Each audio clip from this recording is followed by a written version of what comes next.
bringing you another disturbing creation from the mind of one sick animal can't tell the difference and gets stupefied.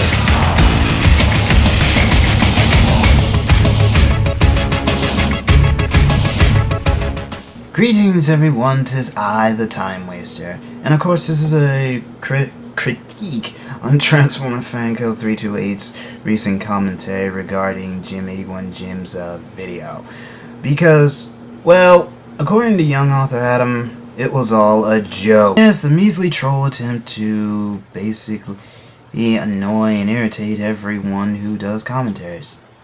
So without further ado, let's get this darn thing over with. Because knowing young author Adam, he probably beat me to the punch and told TFC about this. Also, can I get this out of the way? Transformers fan 328, I love you like a little brother, but this has to be done. I couldn't sit through your video without making comments. So, forgive me and enjoy the criticism. Alright, let's try this. A user called Midlife Jam made a video in regards to commentaries. How is it? I don't know. I guess I'll go watch it. Crap! Okay, this was the first thing. Before I actually watched this video, I honestly was wondering what on earth was wrong with it, because, when I first saw the re-upload by Darkscream217, I honestly didn't see any problems with any of the arguments he had made. Well, maybe a few, and they'll come up later on in this video. Just watch. Without further ado, let's get on with the show.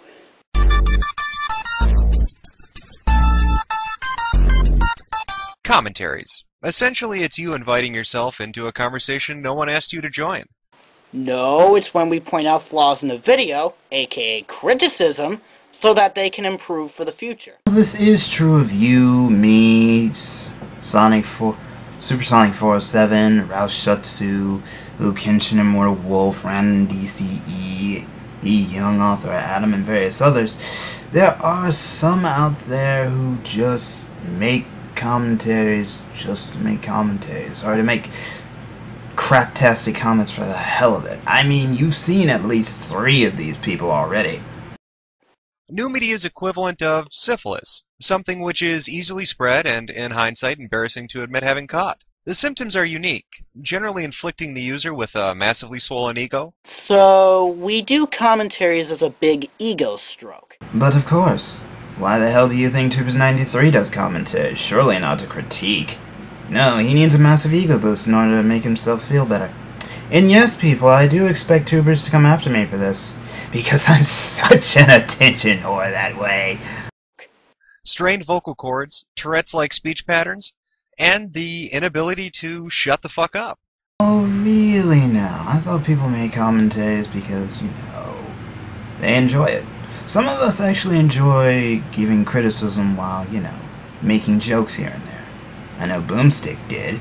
Much like syphilis, it's a communicable disease, every day spreading deeper and deeper within various communities until none are left pure from its touch. Persistent, virulent, never ceasing in its mission to make users create more and more useless content. It would appear to be unstoppable, and unless YouTube creates some form of digital prophylactic, we'll all just have to learn to be a little more careful. We'll have to become more cautious in who we come into contact with, since one of the favorite delivery methods for this terrible pox is its ability to jump host merely through watching an infected user's videos. Yes, because inspiration is a bad thing, folks. Oh, TFC, where the hell have you been? Of course being inspired is a bad thing. Why do you think Sonic, Naruto, and One Piece are considered Dragon Ball Z ripoffs? Because they were inspired by Dragon Ball Z. Why do you think new metal or any other genre that isn't heavy metal is heavily criticized? Because it was inspired by metal and got mixed with other genres. Yes, indeed. Inspiration is such a crime. We should just stop all of this inspiring business now while we obviously have the chance. People will have to be more diligent in not promoting its growth and spread throughout the various content sites that exist. But just what is this accursed blight? How does it operate? Where does it come from? Well, let's take a moment to examine its many guises and see if we can discover some of the answers to those questions. Just what is a commentary anyway? Well, as I'd stated earlier, it's when a person believes that their own opinion is something so important, they need to interject it into any discussion that doesn't involve them. Refer back to the beginning of this video because I am not repeating myself. Okay, I apologize, because I'm gonna come off as a dick at this point. Basically, you are inadvertently repeating yourself by asking your viewers to rewind the video back to a certain point that you had made earlier. Just saying. It's strange, but it would appear the best way to coax a commentary out of another user is to do everything but specifically talk about them. Whether you're talking about their friends, the weather, or just dish soap, as long as you don't mention them, it's a near guarantee they'll feel obligated. Now, despite the fact that this was a troll video, and no, that was not an excuse, by the way, he actually does have a point. If you so much as mention a commentator once, twice, or multiple times, then I'm not talking about the good commentators either. I'm talking about the bad ones, you know, Shadowblaze XA, Troopers93, hell, I'm pretty sure if you mentioned the Armored Cat, he'd come running after you. Oh, let's see. And apparently, if you mention Dark Raven, he might come after you. Shadowstar, too. But basically, if you mention these commentators just once, twice, or multiple times, they'll come after you and they'll do a commentary on your video. Hell, I expect a commentary from Tubers93. Why? Well, if he ever does a commentary on this video, my mission will be complete. To mention you. Like flies on shit, commentators are instinctively drawn to anything and everything. And while that analogy might not make sense to you right now, a commentator will eventually stumble onto this video and they'll decide to make a commentary about that one line in particular. You see, it's just that easy. The biggest reason why I didn't want to do a commentary on this video, ladies and gents, because he actually predicted that somebody would do a commentary on this video. It's just that he's so flawed that I just had to do it. What a shock. You fell for it. Now, of course, I'm not going to blame this on your age, but more or less on your naivete and gullibility factor. These, of course, are traits you will overcome as you get older. Because, trust me, if you don't, I'm dead serious when I say you will fall for anything and almost everything people throw at you. I know this from experience. Also, yeah, that's pretty much it. Let's move on. They can't help themselves. It's a compulsion, like drinking or using cocaine or masturbating. They're spurred on by something stronger than them. Yes, like the urge to give criticism to flawed arguments or debates. And oh, God, is it so overwhelming. Yes. Anytime they come across a video which is getting attention, something inside their little heads clicks, and they're driven to try and latch onto it. They are utterly powerless before it.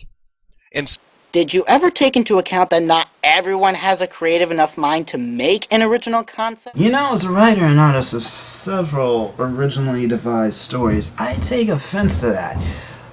Because, well, while everyone may not have the creative enough mind to create original content or an original concept, that's not entirely a good excuse, because it's akin to the whole recolors can't draw argument, therefore they recolor. This sort of deal. Basically, while a lot of people may do commentaries a certain way, it doesn't necessarily mean that's the limit to how you can do commentaries. I mean, there are probably other ways. You just have to, do a little thing called experimenting. I'm just saying. Like parasites, once they attach themselves, it's nearly impossible to shake them off. From that point onward, they'll respond to any and every video another user makes. Not entirely true, as there have been commentators like me who have wanted to commentate on certain videos, but have passed on the opportunity. But then again, I forget what kind of commentators he's addressing in this video, so let's move on. Most commentators move on from one user to the next to prevent themselves from becoming repetitive in their commentaries. Depends on who the commentator is, namely the ones I mentioned prior in this video. nitpicking details which don't need to be nitpicked, and calling out things the user says as if they need to be called out in the first place. So, it's apparently wrong to point out flaws in a video. Not every commentator does that, TCF328, my boy. Some commentators have this, like tubers, have this nasty little habit of putting words in people's mouths and misconstruing what is said. ShadowBlazeX8 just has this habit of making pointless comments and referring to useless internet memes. And the whole time they're doing this, they'll be utterly convinced that what they're doing is both entertaining and informative. In actuality, however, it's not. It's not entertaining. It's not informative. Instead, what it is a desperate attempt on their part to try and gain attention for themselves. We have fans and subscribers' feedback to determine that. Okay, apparently I'm on a merry-go-round with this. Not everyone does that, or does commentaries for that exact same reason. As I've stated many times, Tubers93, Cole Langley 1, ShadowBlazeX8, Armored Cat. Well, Armored Cat actually does that due to terms of fan feedback. But at least Tubers93, ShadowBlazeX8, and Cole Langley 1, they just do commentaries just to do commentaries. They don't care about fan feedback. Tubers especially. He just does commentaries just to be stupid. Now, much like syphilis or any other communicable disease, there are different subtypes, similar to cancer in that they can be classed together even though they may vary in form. So let's take a moment to evaluate these different kinds of commentaries to see what each is like and what each has to offer. Ah, the cutaway, favorite amongst the 13-year-old furry demographic on YouTube. Judging a book by its cover. You can't go labeling people as furries based on their commentary avatar choice. He's going to do something very similar shortly, so let's watch for that. The sad thing about humans, my dear lad, is that they actually do think like that. If you use a Pikachu or a Minimon for an avatar, you're going to he called a furry. I mean, just look at Tubers. He called Dark Raven 488 a furry chap. An argument that, mind you, made my head hurt. And does anybody bother to stop him? No! And will he do it again? Most likely. Why? Because. Just because. It seems to have grown greatly in popularity within the past few years. Generally comprised of the use of reaction images being interspersed throughout the video being commented on, it also boasts the ability to lengthen most 5-minute videos into 50-minute ones. You know, this point right here is immediately what came to mind when I was going over the final product of the co-op commentary I did with young author Adam. Basically, it was like, as many of you can tell, the final result was like almost 11 minutes long. When, if you see the actual video that we did a commentary on, it was like a minute and 20 some odd seconds. My dear pal Jim, it is not because of the fact that we use reaction images. It is the fact that some of the commentators tend to be, well, rather long-winded when they elaborate. And yes, I am going to say that as a criticism concerning Adam and I. Ever heard of a one-shot commentary? No, he hasn't, because you have to remember, this video was made long before Revenge of the Fallen's one-shot commentaries became a trend, thanks to his contest. But I'm pretty sure if Jim ever stumbles across this video, he'll take note of it and probably look it up. Also, and I can understand if that's a joke on your part. Also, ladies and gentlemen, take note that Transformers Fan 328 made that point because, well, I'll address it later on in this video. This is mainly due to the inability of the commenter to audio duck. We can audio duck. It's just that we don't want our audience to be confused trying to hear two people talking at the same time. Really? I thought cutaway-style commentaries were made so the viewer can hear the actual points and arguments before the commentator comes in and counters that argument when a comment.